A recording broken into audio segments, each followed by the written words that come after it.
For those of you who might be just joining us, I mentioned that I'm a Catholic priest. My name is Father Beiting, and I live here in Louisa, and have lived here for 23 years. It's been my joy every summer to go about the different areas of Lawrence County and share my thoughts about God out of doors, out in the open, and to hope and pray that we can make friends and that we can bring God closer to all of those who are in need of Him, which of course is each and every one of us. Tonight I was sharing some thoughts that I had about what I thought about Christ. What attracted me to Him a great deal. And that, I said, was that He was patient. And despite the fact that I don't pray as often as I should, that I don't go to church every Sunday, that I don't always keep His commandments, that I don't always help others, He still is patient. He still is encouraging me to change and to lead a better life, and to love Him a little more, and to bring Him into my life more than I have up till now. I hope that's going to be your resolve as well as mine tonight, that we're going to do all in our power as tomorrow begins to make Him the center of our lives. Another occasion, a man asked me, he said, "Who's your best friend?" Well, I thought about that, and I was thinking about a priest friend of mine. He and I had known each other for 60 years. He was a priest, I was a priest. And we served the people of Kentucky. And we got to go know each other. We went on vacations together. We met together for spiritual days where we would talk about God and share our life with God with one another. He helped me a great deal. He spent much of his time in northern Kentucky. His brother was an automobile dealer, a Ford dealer, and he would get me cars to help the poor. He would get me all kinds of food to share with the poor, and so many other things. 2 years ago, in June, he died. And I've been awful lonely. I have missed him a great deal. No one can I talk to as intimately as I talk to him. And then I began to think of other people. I like to listen to stories. And some of the stories that I listen to are about men and women who fell in love with God. I'd like to talk to you about two of those men right now that have become very close friends of mine, even though they're dead, even though they're in heaven. I know they are influencing my life. I know they're interceding with God for me. One of them was from Italy. He lived around in the 1200s. He was from a well-to-do family. His father was a wealthy merchant. Francis was his name, and he was a real gay blade, if you will. He loved parties.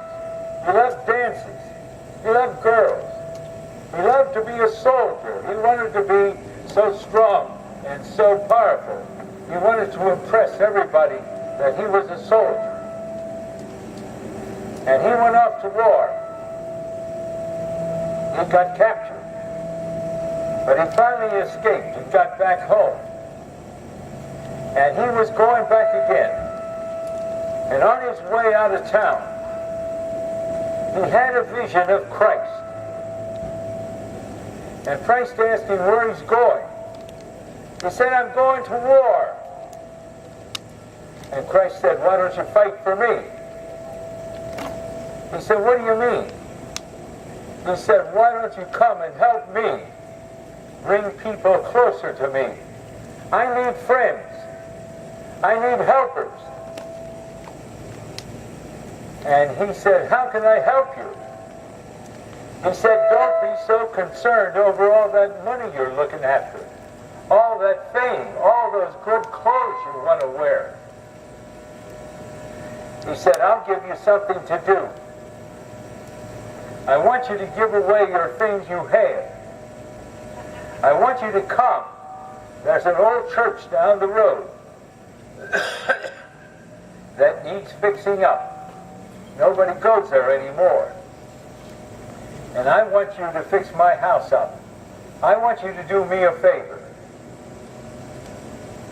Well, he thought about that. And in a miraculous way, he said, all right, Lord, I'll try. He went back home, gave away all his clothes, gave away everything he had, his uniform, and everything else. And he set out without a penny to that old church. Well, before long, people began to bring him stuff to eat. And then they began to bring him stuff, boards and lumber, to make the church better. And then other men came. And they said, we got to help you. We want to be poor like this. We want to think of others more than we think of ourselves. And then he found a young woman. Her name was Claire. And he said to her, cut off your long hair. Don't try to be so beautiful. Go and work for Christ. Come and share with us the work of caring for the poorest of the poor. And she did it. And before long, there were a bunch of young women who wanted to join with her to go around and taking care of the sick. In those days, there were no hospitals, no doctors as we have them. And they were out there taking care of the sick, lying on the streets. No one to care for them. He did that. And before long, there were great numbers of men that wanted to join him. And he founded a community, a little society of them. And they have grown to be worldwide in number. He became so attached to the poor that he died when he was only 42 years old. And he died as he was out helping the poor. In the last century, newspapers, televisions did a survey, and they interviewed historians, they interviewed social workers, they introduced churchgoers, they interviewed everyone that had an opinion on who was the most important man that had lived in 1,000 years, from 1,000 to 2,000. And you know who won that? It was this Francis of Assisi.